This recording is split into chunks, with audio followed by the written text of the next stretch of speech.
Let us now move on to Article 21A and the right to education. The right to education is a relatively recent addition into the list of fundamental rights, but it has a long history.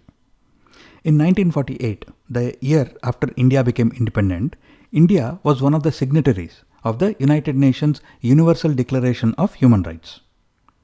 Article 26 of this declaration states that everyone has the right to education.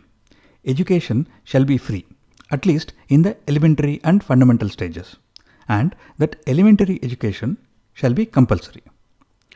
When the Constitution of India was being drafted, this declaration was also taken into consideration, and in 1950, when the Constitution was enacted, Article 45 of the Constitution said that the state shall endeavour to provide within a period of 10 years from the commencement of this Constitution for free and compulsory education for all children until they complete the age of 14 years. Now this article is the gist of what the current right to education is all about.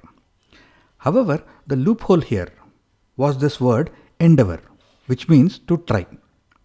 Instead of simply saying that the state shall provide, this article said the state shall endeavour to provide, that is, try to provide. So this article was like a toothless tiger.